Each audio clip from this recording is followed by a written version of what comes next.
He had a very, very low score in one of the early mocks. He's reached a 99.39 percentile overall in CAT. I had a low Okay. score in 10 continuous mocks.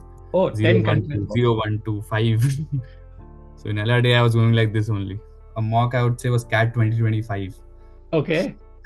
Because in mocks I always scored on the lower side, but still my highest score was around 85, 90. Hmm. I was like, yeah, this is normal. Okay. So Second it's thing, the story which we say that if you've written enough mocks, the day of the CAT should just feel like another mock. yeah. Okay, that's nice. That's nice. Hi, everyone. We'll be welcoming Abhiraj Singh today. Hi, Abhiraj. Abhiraj has a Yes, very sir. unique story. He had a very, very low score in one of the early mocks, maybe a score maybe less than 5 or close to 0 in LRDI.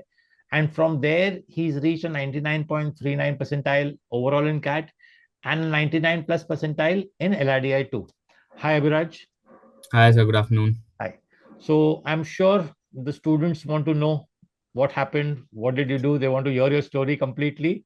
Yes, So sir. let's start with the basics. Just give them your background. What have you done or what are you presently doing? So I completed my 10th and my 12th standards from Shimla, Himachal Pradesh. Oh, that's nice. After that, I gave my IP MAT. I cracked both the colleges, but was not able to clear the interviews. Okay. So right now, I'm studying an undergrad from Nirma University, Ahmedabad. And while in my third year, I started preparing for GAT and then gave GAT. That's the basic of it. So you're still in your final year. Yeah, I'm in my final year. So you are one of those dream stories which students keep thinking about that will I be able to clear it with my graduation or not? Or do I need to have a couple of years work ex? Well, Abhiraj is here in front of you. He's got that scores. I'm sure he'll get the calls also and convert them also. Yeah. Mm. So obviously, you said that you're prepared for IP MAT, and I'm sure those preparations also helped you in CAT. Definitely, Mm. right? So Yeah. when did you actually start preparing seriously for CAT? Could you give us a time frame? Yeah, so I would say when I got my semi break from my second year of college, I had 2 months to my disposal. One Okay. month I did my internship completely. Side by side, CAT was going on. But in the second month, which was my complete semi break, I was at home. I started studying seriously for CAT at that time. So May, June, I would say I started preparing for CAT. So you would say roughly around 6 to 7 months preparation time is what you gave yourself. Yes, sir. Yeah, but I would just like to tell students over here that maybe in case of Abhiraj, he could manage that because he'd also prepared for IP MAT earlier. Students who have not prepared for a competitive exam of this kind can start a little bit earlier also. Mm. Even though I know that the IP MAT preparation does not have too much LRDI, but it definitely has decent amount of quant and verbal, right? Mm. So that's one part to it. And Abhiraj, we've all heard the story that you had a very, very low score in one of the initial mocks. No, And that was not one of the initial mocks. I had a low okay. score in 10 continuous mocks. Oh, 0, 10 1, continuous 2, mocks. 0, 1, 2, 5. So in LRD, I was going like this only. So what is that, how do you normally feel? Because I've met so many students over the years, last 15 years, I met so many students and everybody has a different story. What motivated you to keep going? Or, what was your frame of mind that time? Ke, oh, this year is not going to happen. Maybe next year is what I will actually do. I would not say there was any particular kind of motivation, but still I was like, I need to keep doing this. The graph needs to go up. And Right. eventually it started going upwards. I started scoring more. And eventually on the CAT day, I was able to solve two and a half, three sets. So that is also one very important thing people need to understand. Which slot were you from, Abhiraj, by the way? I was in second slot. Second slot. So that is one more thing which people need to know that solving two and a half, three sets is normally very, very good enough to get a good percentile at CAT. I would not say there's no such thing as clearing CAT or something, but getting a good percentile or a good score, two and a half, three. Initially students, when they join us at the start, they always have this feeling, oh, 5 sets in 40 minutes. How will I solve one set in 8 minutes? You're never Hmm. supposed to solve 5 sets. I think that is what the good learning is. Hmm. Next thing which I would like to ask you is, what is your, when did you actually start feeling, okay, now I think I have a good shot at this, I will be able to make it, or what extra preparation did you do before that? So I would say 1 month before CAT, when I started, my preparations got a little intense. Then I started feeling like, yeah, I can do this. Hmm. But yeah, I was in the momentum. I got the flow. I was able to solve all the questions which I took up. But Okay. the twist was that I got dengue at that point of time, and I was admitted Oh, for 1 week. just before catch. Yeah, just before CAT, 1 week before CAT. Okay. So for the last 1 or 2.5 weeks, I did not study at all, but still I gave my exam. So again, I think that's one more learning for students. That CAT is not an exam which you're going to crack in the last 1 week. It is Hmm. something which you're going to prepare over, say, 6, 8 months seriously, over a year seriously. Only then you'll actually make it. That's, I think, what your story is saying. Yeah, yeah. My dad also said the same thing. If you Huh. have studied for 6, 7 months, 6, 7 days don't matter. Huh. Exactly. Great. I'm sure great advice for you. And so that is the time when you started. So what was your highest score you would say at a mock? What kind of percentiles did you get at a mock, which was the highest, and where you felt, "Ki, chalo, now I think I'll be able to do it."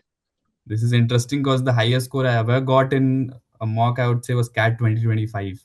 Okay. Because in mocks I always scored on the lower side, but still my highest score was around 85, 90.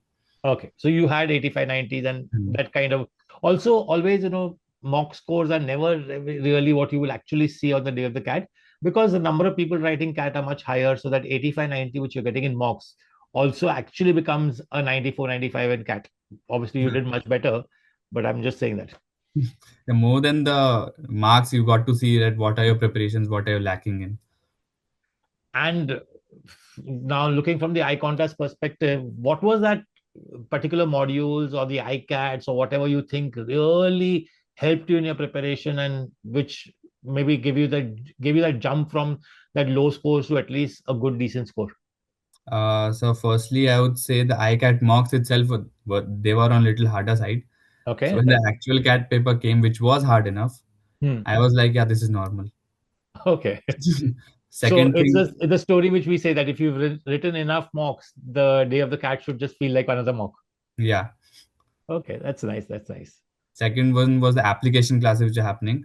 Okay. So I was able to, practice more amount of questions, practice different questions every time I went into class. So that also really helped me. And along with the application class, I purchased the ABC module. Okay. It had a lot of great questions in LRDI, quants, and verbal. So I practiced almost all of them.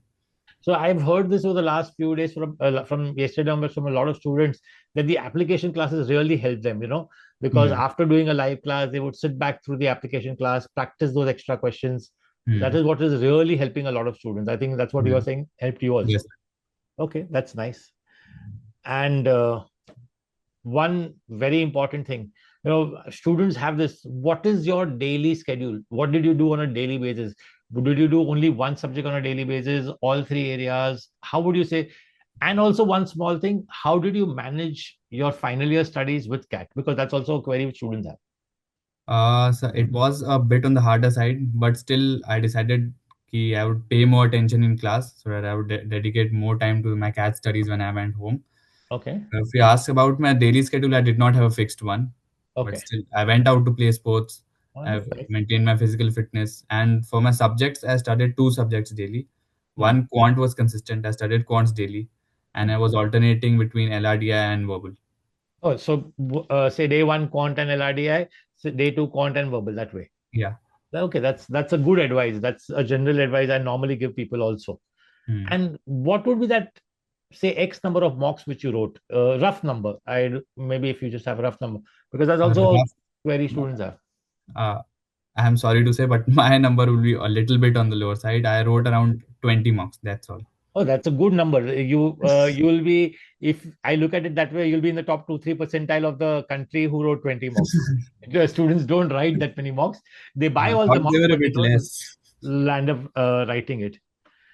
And one last thing, if you had to really advise a CAT 26 student, what is it that they want to, where should they start? So, because this is a time where a lot of people are starting for CAT 26 students, somebody who's, say, a junior of yours in Nirma or anywhere else. So one piece of advice I'd like to give everyone is that although the graph may start slow, but eventually it will go up. So I want them to maintain their consistency over time. And quants daily is important because if Quant you're daily. not in the momentum, not in the flow, you'll not be able to do quants on the D day. Okay. So something which you said, the graph goes up slowly and then it will rise. So Yeah, I also have a favorite part over there. I call it the inflection point. I don't know yeah, whether you've heard of that, right? I'm yeah, sure yeah. you've heard The of. The slope is more important than the Yeah, the y-intercept. slope. Yeah, the slope is more important. Exactly. So at that some point, you'll have that inflection point from where the graph will really rise. So Hmm. students, you have to believe in yourself that what you're doing on a daily basis might not produce results in the initial months, but at some Hmm. stage, it will definitely produce results.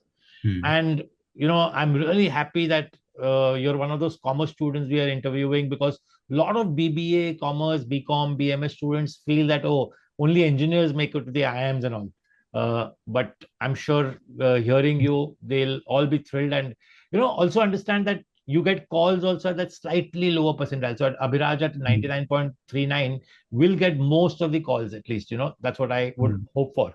And Hmm. Abhiraj, what would be your dream college? Would you be liking wanting to stay back in Ahmedabad? You like the city? Yeah, sure. I love the city. Okay, that's great. So it's one of my wife's hometown, I could say. It's a place which I come very frequently to. So you would Oh, like to stay back there and hope to get in Ahmedabad? sure, sir. Okay, that's nice. That's nice. Okay, thank you, Abhiraj. It was great talking to you. If you have anything else to share, we'd love to hear that. No, no, that's all from my part. Okay, thank you so much, Abhiraj. Thank you. Thank you so much, sir.